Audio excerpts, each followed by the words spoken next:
Jumpa lagi bersama saya Evi Kartika dalam acara Bincang Velox. Perkembangan teknologi saat ini membawa kita kepada kemudahan dalam berkomunikasi, mempersingkat waktu, mendekatkan jarak, dan meningkatkan efisiensi. Akan tetapi harus disadari bahwa bukan hanya kita yang dapat memanfaatkan teknologi ini. Hal ini juga dimanfaatkan oleh kelompok-kelompok radikalisme. Untuk itu kita akan membahas terkait mengendalikan media sosial, atasi radikalisme. Sudah ada bersama dengan saya di studio Bapak Wawan Purwanto selaku Deputi Bidang Komunikasi dan Informasi Badan Intelijen Negara. Selamat datang Pak Wawan. Kemudian juga ada bersama kita Bapak Samuel Abriani Pangarban selaku Dirjen Aplikasi Informatika Kominfo. Siap Pak Dirjen. Baik, mungkin saya akan bertanya ke Pak Dirjen terlebih dahulu. Menurut data yang dimiliki Kominfo, ada berapa jumlah pengguna internet di Indonesia saat ini, Pak? Kami tidak melakukan sendiri, tapi ada asosiasi yang namanya Asosiasi Penyelenggara Jasa Internet Indonesia. Mereka baru saja merilis sebuah data terkait pengguna internet Indonesia. Sekarang ini sudah mencapai 196,7 juta. Itu setara dengan 73% dari populasi Indonesia. Kemudian Pak, kelompok umur mana yang mendominasi? Yang mendominasi pasti ke generasi Y dan Z ya. Ini ada sekitar lebih dari 50%. Nah ini memang atau itu dikatakan native, digital native. Jadi mereka begitu lahir sudah di era digital. Itu mereka mendominasi dan Indonesia akan didominasi oleh generasi ini karena kita diprediksi di tahun 2030 kita mengalami yang namanya bonus demografi, yaitulah mereka ini. Ini yang mereka yang akan paling banyak. Habis itu kedua adalah generasi XX itu kira-kira umurnya di bawah 54 tahun. Kalau generasi baby boomer, nah termasuk saya nih baby boomer nih. Walaupun di persimpangan ini dia sekitar 20%-an. Baik Pak. Kemudian sejauh mana penyebaran radikalisme melalui media sosial? Kalau terkait dengan penyebaran radikalisme itu memang banyak. Kami juga pantau, ada di media sosial. Nah, yang kalau di media sosial terbuka, media sosial itu ada dua, ada yang terbuka, ada yang tertutup. Sebenarnya yang tertutup belum bisa dikatakan media sosial karena dia lebih ke arah messaging ya. Messaging ini yang justru tertutup. Tapi yang ada di media sosial yang terbuka, kami lihat mereka ada akses, tapi kami juga pantau. Jadi penyebarannya ada wilayah, ada juga target generasinya ini mereka ada juga kita temukan sudah mulai anak-anak muda ini terinfeksi. Kalau kita ngomong sekarang kita lagi pandemi, terinfeksi. Nah ini yang perlu juga kita perhatikan. Baik, tadi terbagi dua yang terbuka dan tertutup. Ya. Mungkin bisa diberi contoh, Bapak? Yang terbuka itu contohnya Facebook, Twitter, Instagram. Itu memang percakapan terbuka. Jadi semua orang bisa mendengarkan kita, kecuali kita menutupnya. Artinya yang boleh melihat adalah hanya teman saya. Tapi sifat awalnya itu memang terbuka, semua orang bisa melihat. Jadi kita kalau menulis sesuatu, jangan dipikir hanya kita sendiri yang melihat, itu seluruh dunia. Semuanya melihat, bisa membaca. Nah itu juga kalau mereka melakukan postingan-postingan yang bisa dikategorikan melanggar peraturan perundang-undangan, mereka ini bisa ditindaklanjuti dengan penerapan hukum. Nah ini makanya juga teman-teman yang mau posting juga harus hati-hati. Nah yang tertutup itu adalah seperti WA, Telegram, Signal dan teman-temannya. Kenapa dikatakan tertutup? Memang itu adalah percakapan peer-to-peer atau pribadi. Jadi kita nggak bisa masuk secara terbuka. Bisa masuk, bukannya tidak bisa masuk. Kalau memang menjadi target kita bisa membaca. Kita punya kemampuan itu. Tapi jadi jangan berharap bahwa ini tertutup, nggak bisa, enggak. Kalau memang mereka adalah biang-biang onar ya bisa masuk. Tapi tidak seterbuka dengan yang tadi, media-media yang terbuka tadi. Baik, terima kasih Pak. Mungkin Pak Wan bisa ditanggapi terkait anak muda yang tadi sudah terinfeksi. Ya ini memang dunia milenial ini kan paling rentan mereka itu karena kebanyakan kematangannya kan belum bisa dikatakan stabil ya, sehingga mereka masih labil dalam tahap mencari, kemudian juga di sana dia akan banyak pengaruh yang bisa masuk. Tidak stabilan inilah maka perlu ada satu filtering atau yang mengingatkan dari pihak-pihak, entah itu pihak pemerintah, dalam hari ini adalah kayak kita ya, Deputi 7 itu, untuk mengingatkan kaum muda itu, andai kata Anda sudah melakukan langkah-langkah seperti ini ada risikonya gitu. Itu kita harus ingatkan, Anda masuk dalam kategori hate speech dan ini ada pasal-pasal yang akan mengandung sanksi. Kemudian yang benar itu seperti ini. Nah, hari itu kan kita lakukan patroli cyber. Tujuannya adalah untuk melihat ada apa di balik mereka itu. Karena kita tidak lantas serta-merta menghukum kaum muda itu, tapi lebih kepada literasi. Dan dengan literasi yang terus-menerus kontinu, akhirnya mereka baru mengerti. Karena banyak diantaranya yang berpandangan bahwa ini ranah privat. Padahal ini ranah publik yang notabene, kecuali kalau yang percakapan privat tadi ya. Tapi kalau misalnya hate speech itu kan lantas bisa dilihat semua orang dan bisa diajukan tuntutan hukum. Oleh karenanya beberapa kali dalam berbagai kasus kan kita mau tangkap orang-orang yang tapi ternyata setelah ketemu dia anak dengan kebutuhan khusus, ya kita nggak tega juga. Nah akhirnya kita pesan ke orang tuanya, Bapak Ibu Moni, izin ini putra putrinya seperti ini di media sosial. Oh baru tahu dia. Dan itu akhirnya ini menjadi satu give and take supaya kita saling memberikan satu pemikiran-pemikiran bahwa apa yang dilakukan itu mengandung suatu tanggung jawab hukum. Bukan hanya serta-merta sebagai satu yang seperti guyonan biasa yang tidak berujung. Tapi karena ada undang-undangnya. Itulah sebabnya maka kaum muda maupun juga kaum sebayanya yang link up-nya bisa juga dia ke orang dewasa dan sebagainya. Ini bisa saling mengingatkan bahwa mereka punya satu tanggung jawab moral untuk memberikan pelurusan supaya tidak salah paham atau pahamnya yang salah tatkala dia memasuki suatu dunia antah berantah yang notabene harus terjadi filtering, maka dilakukan cek, recheck dan cross check gitu. Kemudian Pak, untuk kedepannya kira-kira pola persebaran radikalisme melalui media sosial ini akan menjadi seperti apa? Karena kan semakin hari tentu teknologi akan semakin meningkat, Pak. Ya, kita sadari bahwa mereka menggunakan berbagai cara, apalagi para pelaku untuk menyebarkan konten-konten itu banyak menggunakan Telegram misalnya untuk menghindari adanya satu pantauan. Kemudian juga menggunakan alat-alat digital untuk permainan elektronik ya, yang selama ini dipakai anak-anak itu untuk menghindari kecurigaan. Dan ajaran-ajaran awalnya dari intoleransi lantas menjadi radikal, gitu. Radikal akhirnya menjadi ke arah teroris. Ini kalau kebablasan. Maka kita tetap memberikan satu sanksi yang tegas, dan sanksi itu juga bisa dilihat bahwa kalau dia melakukan ini ternyata inilah buktinya bahwa dia dibawa ke pengadilan. Kemudian bagi mereka yang terus-menerus melakukan langkah-langkah atau konten-konten yang sifatnya radikal, kita tetap lakukan pengejaran supaya ini tidak berkelanjutan. Dan bagi mereka yang dihukum ya biarkan di penjara, tapi ada juga yang sudah selesai menjalani hukuman, tetap kita lakukan koordinasi, lakukan pembinaan, termasuk juga masalah ekonomi, karena banyak diantaranya mereka melakukan itu ada 3 kekosongan, kekosongan isi kepala, isi hati, dan juga isi perut.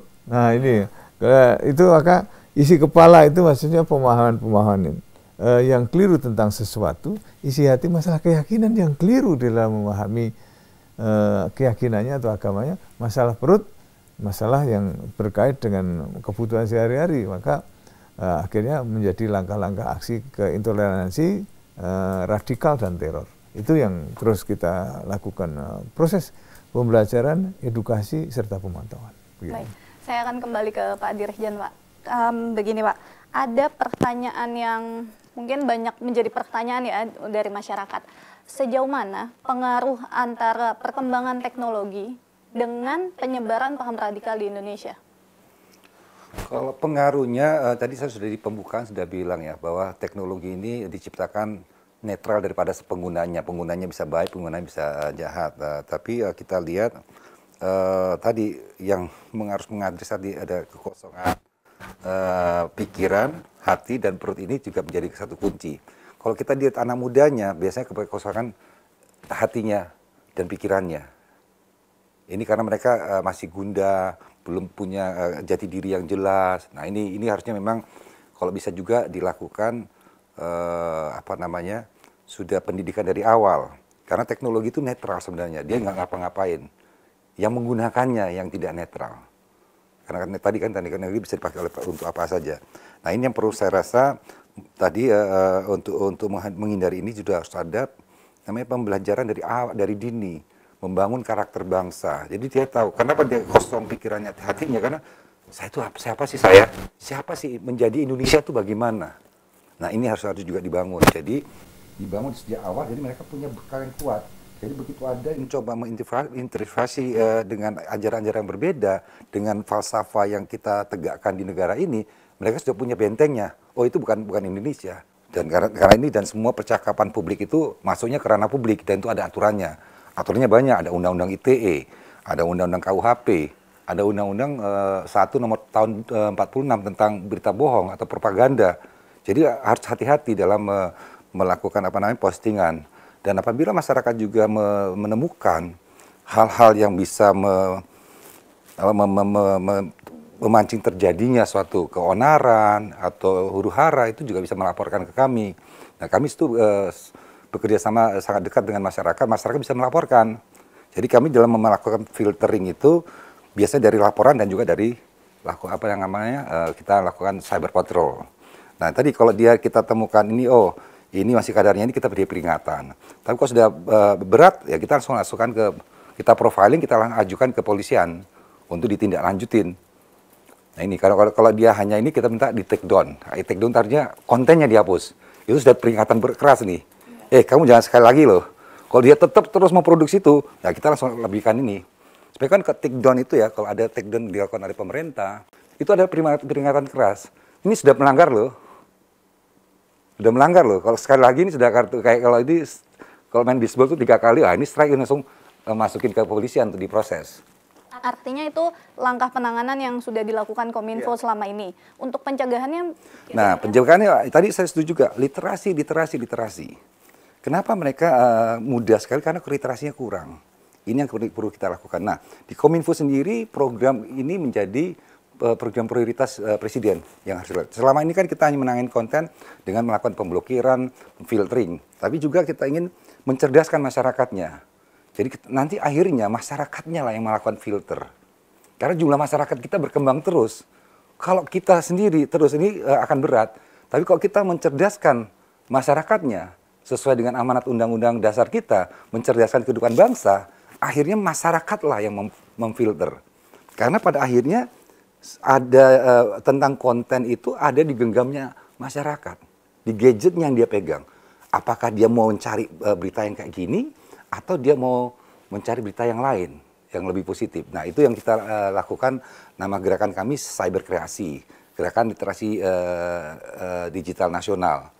Ini melalui program pemerintah ada. Media sosial atau? Semua ya media, ada TV juga nanti, ada media sosial. Ini aja sudah, karena ini suatu gerakan, kita mengajak sudah ada 108 organisasi, baik itu di pemerintahan, private sector maupun di sektor pendidikan, perguruan tinggi, ataupun juga NGO, LSM juga ada tergabung yang punya passion atau punya komitmen untuk meliterasi masyarakat. Ini kita, karena satu gerakan yang besar. Dengan demikian kita akan menggeser yang tadinya itu orang tuh masih tertarik dengan hal-hal yang negatif ini, kita geser karena nanti akan bagi banyak orang memproduksi konten-konten yang positif. Melawan yang negatif itu juga kita harus lakukan, selain kita menekan negatifnya, kita harus menumbuhkan yang positifnya. Karena akhirnya ada pilihan, masyarakat akan memilih dan akan pergi yang positif lebih banyak. Tapi kalau kita hanya menekan yang negatifnya, tapi kita tidak menumbuhkan konten-konten yang positif, masyarakat nggak ada pilihan. Ini yang kita lakukan. Ini yang negatifnya kita tekan, tapi konten-konten positifnya kita encourage atau mendorong masyarakat untuk menciptakan dan memberikan apresiasi. Nah, ini kita kadang-kadang juga kurang. Kan sekarang ini kan konsep digital itu kan clickbait, yang negatif orang seneng buka. Itulah makanya akhirnya mereka yang dapat iklan. Nah, ini juga kita pikir, wah ini berarti mereka konten-konten kayak gini, kita bicara juga dengan plafon. Yang konten kayak gini jangan kasih iklan dong, umpamanya kayak ini. Jadi ini juga harus ada jangan sampai menjadi tren berperilaku negatif itu justru menguntungkan. Nah, ini bahaya. Nah, harusnya kan apresiasi itu terhadap yang positif. Ini juga kita sedang bicarakan dengan platform. Tolong juga kasih apresiasi dong kalau ada konten-konten yang positifnya ini dipromosikan. Jadi kan kalau kita lihat di YouTube atau di manapun kan begitu ada negatif itu kita seneng-seneng tuh cepat buka. Begitu kita buka, makin dia lah dapat numerasi dari clickbait tadi. Nah, ini juga kita akhirnya juga mengajarkan anak-anak muda ini bagaimana menciptakan satu konten yang menarik, tapi juga dia yang menarik secara kontennya, tapi orang juga mau ngunjungin. Itu ada trik-triknya juga. Kalau kita lihat trik-trik yang negatif itu pasti bombastis, pasti menawarkan ketakutan. Nah, ini yang negatif, ini harusnya bisa juga yang inspirasi mamanya. Ini yang kita lakukan. Jadi edukasinya itu selain memberikan pemahaman tetap terhadap ruang digital, tapi juga kita tambahkan dengan skillnya supaya mereka juga bisa menciptakan yang namanya konten-konten positif tadi. Baik, baik Pak Wawan. Kemudian tadi kan edukasi literasi secara umum dilakukan oleh Kominfo. Bagaimana dengan meliterasi masyarakat yang sudah resisten, mungkin yang sudah terlanjur terpapar? Bagaimana peran BIN di sini? Ya, kita masuk ya, kita berjalan ke penjara-penjara juga menemui mereka, para napi, para juga pembinanya, kemudian juga keluarga mereka kita trace, dan karena faktor keluarga dari mereka juga perlu untuk bagaimana sih membina dan mengarahkan yang sudah terlanjur terpapar ini untuk bisa kembali. Kemudian juga masyarakat, ada komunitas masyarakat binaan memang yang sudah menjalani pidananya, kemudian dari situ kita kumpulkan dari berbagai lini, kita masuk di dalam satu komunitas yang kita bina. Kemudian juga ex alumni Afghanistan misalnya juga itu menjadi terus kita bina supaya mereka juga menjadi teman kita untuk masuk kepada mereka yang sudah terlanjur terpapar. Dan konsep berpikirnya selalu ada sesuatu yang mirip-mirip dari pola membuat mereka cuci otak itu.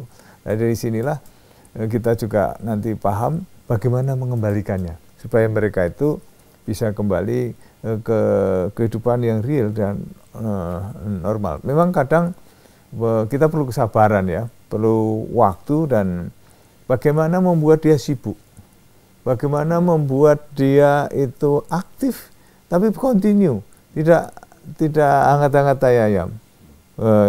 Kemudian biasanya kita kasih dia kegiatan, dan kegiatannya kita kontrol, termasuk kemana dia pergi harus selalu memberikan report, kemudian atau kita yang menghubungi. Dan itu dengan kesibukan yang apalagi kalau berbau ekonomi yang bisa membuat dia continue untuk hidup, kemudian tidak ada jeda waktu yang sendiri melamun, kemudian selalu kita dekatkan dengan orang-orang yang secara konstruktif, positif, membuat dia bisa hidup normal. Pada kenyataannya itu bisa, apalagi mereka yang sudah berkeluarga. Karena begitu kita sentuh mengenai masalah kebutuhan keluarga ataupun mengenai masalah anak, rata-rata dia luruh hatinya. Nah itu, oleh karenanya yang sudah terlanjur terpapar tetap kita tidak bisa lantas serta-merta ngomong akidah gitu ya.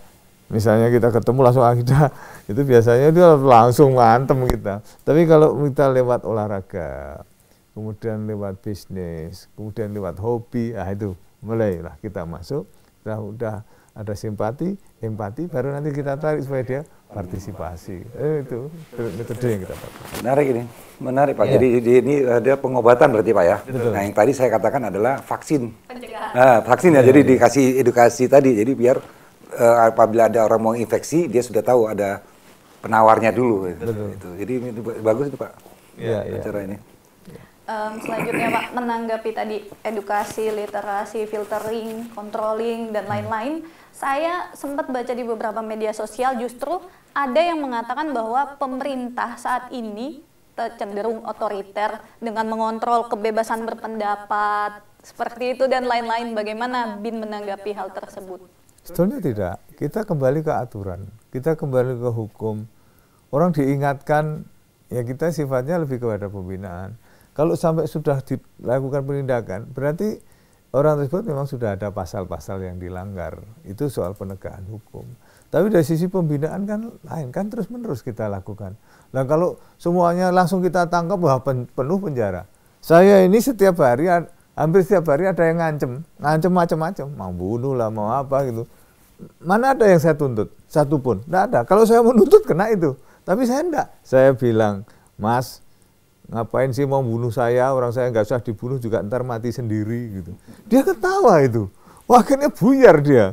Wah, akhirnya Mas, ini terus terang aja, Anda ada sanksinya loh seperti ini. Jangan diteruskan, nanti akan nyesel kalau sudah masuk penjara. Mulailah itu buyar. Ada bilang, Mas saya tahu loh posisi Anda di mana. Mikir itu. Ini sebetulnya kalau saya mempidanakan semua, sudah nggak karu-karuan. Saya sendiri juga capek. Karena apa? Terus-menerus menghadiri sidang. Loh kerjaannya saya memang itu. Karena dari seperti itu kan. Tapi pembinaan itu ya kewajiban. Akhirnya apa? Dari yang tadinya keras-keras, akhirnya apa? Saya tidak menduga ternyata Mas Wawan orangnya humanis. Coba bayangin. Mengubah konsep berpikir, mindset. Yang tadinya seolah-olah kalau karena nama saya kan diketahui publik ini sebagai Deputi 7, nah ini tidak bisa menghindar. Oh, saya pikir kalau intelijen itu serem, ternyata bisa kita berbicara secara enak. Akhirnya apa yang terjadi? Akhirnya menjadi kolaborasi yang baik. Akhirnya apa? Saling mengundang. Loh, saya tidak seperti yang Anda duga bahwa kita ini lebih cenderung bahwa intelijen itu bagian dari anak kandung bangsa Indonesia. Anda keluarga besar rakyat Indonesia. Nah kita ini saling give and take, saling memiliki. Tugas kami melindungi segenap bangsa dan seluruh tumpah darah Indonesia. Bukan memusuhi, keliru kalau Anda. Nah akhirnya mulailah timbul ada kedekatan. Akhirnya bertanya gimana kalau saya ingin teruskan sekolah anak saya di sini, di STIN atau bagaimanapun. Kita akhirnya menjadi sebuah komunitas. Akhirnya kita bentuk juga akun resmi Badan Intelijen Negara yang sudah centang biru. Kita centang biru sekarang. Nah, itu apa yang terjadi? Setiap kali ada masukan interaksi ya kita balas dengan gaya anak muda milenial. Akhirnya apa? Terjadi suatu hubungan interaksi yang baik. Lah kalau kita dikit-dikit langsung main hantam karena sudah masuk kategori yang melanggar dan sebagainya, ini kan persoalan penindakan. Tapi kalau misalnya pembinaan kan tentu saja kita lakukan. Dan alhamdulillah ternyata ada perubahan mindset dari mereka yang semula itu terus kencang, keras dan sebagainya. Nah, akhirnya minimal menjadi netral, syukur-syukur menjadi pendukung semua program-program dari yang kita lakukan oleh pemerintah ini. Karena memang program pemerintah, mana ada pemerintah mau menyengsarakan rakyat? Nggak ada. Tapi kalau soal pro kontra, pandangan orang di media sosial dan sebagainya, ya itu biasa terjadi. Hanya kita ingin bahwa pro kontra itu menjadi sebuah konklusi yang win-win solution, tidak kepada sebuah benturan yang akhirnya berujung pada pemidanaan, begitu. Mungkin saya tambahkan, jadi kalau dikatakan pemerintah represif itu tidak juga. Jadi harus dipisahkan antara kebebasan berekspresi dan pelanggaran hukum itu benang merahnya jelas sekali. Kalau pemerintah opres mamanya, kenapa yang dibuka itu sosial media? Saya suruh aja saya tutup semua. Kan enggak, dibiarkan masyarakat berpendapat. Banyak kok, dari dari 197 juta, yang ditindak kan segelintir. Yang kalau opres kan semuanya harusnya ini. sejak kapan semenjak negara ini didirikan kita bisa sebebas ini dalam mengekspresikan dan medianya kita buka juga. Ini menurut saya itu kalau itu adalah satu anggapan yang salah. Karena pemerintah memang tadi tugas kita itu melayani atau memfasilitasi masyarakatnya. Jadi bukan untuk melakukan opres. Kan kalau terkait kebebasan berekspresi itu ada di Undang-Undang Dasar pasal 28. Itu kan juga semuanya itu berdasarkan itu. Jadi kita boleh, tapi di situ pun ada pembatasannya. Nggak bisa orang menjalankan haknya atau menggunakan haknya, tapi melanggar haknya orang lain. Kita boleh ngomong, tapi kalau menghina orang boleh nggak? Ada untungnya. Kalau orang tua kita dihina kan nggak bisa, itu namanya defamation. Itu di luar negeri juga ada, nggak boleh. Harus ada batasannya. Kebebasan bukannya tanpa batas. Makanya itu rambu-rambunya dibuat. Tapi kalau dikatakan pemerintah opres, nggak. Sangat terbuka sekarang ini. Artinya pembatasan bukan berarti monopoli pemerintah, begitu Pak? Enggak, kita tidak membatasi. Pembatasan itu hanya boleh dilakukan oleh undang-undang. Nggak boleh. Tidak boleh ada pembatasan hak warga negara tanpa undang-undang. Tadi haknya sudah diberikan Undang-Undang Dasar. Di Undang-Undang Dasar pun menyatakan dalam menjalankan hak harus ada rambu-rambu yang diterapkan. Umpamanya ini ya. Saya punya hak dong, punya pesta. Sebelah saya ada kematian. Nah ini kan itu hak saya. Kalau kita kan sama-sama hak, kan bisa berantem. Itulah makanya rambu-rambu itu di undang-undang. Undang-undang itu diberikan untuk rambu-rambu, bukan untuk menghambat, tapi untuk melancarkan. Sama seperti yang namanya kalau kita ngomong undang-undang ITE, ngebayang di ruang digital tanpa aturan. Coba kita ngebayang di jalanan tanpa rambu-rambu lalu lintas. Kecelakaan, Pak. Bukan aja nggak bisa kemana-mana kita. Yang ada macet tuh. Nah itu sama itu. Dan itu jelas. Dan kita sangat beda antara kebebasan berekspresi dan pelanggaran. Ada benang merah yang sangat tegas. Kalau dia kebebasan berekspresi tapi jangan menghina orang. Atau dia kebebasan berekspresi tapi dia melakukan mempropagandakan SARA. Boleh nggak? Ya nggak boleh kan, artinya terjadi. Ini contohnya kemarin ada. Karena kemarahan khilaf menghina orang, kan sekarang proses polisi juga. Nah itu kalau kita hanya ngomong di Indonesia beda dengan Amerika, kebebasan berekspresi itu freedom of speech. Di Indonesia pun freedom of speech-nya, di Amerika pun aja ada. Nggak boleh menghina orang, bisa dituntut loh kalau menghina orang. Sama juga di Indonesia, ada aturan-aturan lain harus dipatuhi. Itu kira-kira. Baik, terima kasih Pak untuk penjelasannya. Semoga bermanfaat untuk kita semua. Baik saudara, sekian Bincang Velox kita kali ini. Saya Vika Kartika, sampai jumpa dalam Bincang Velox selanjutnya.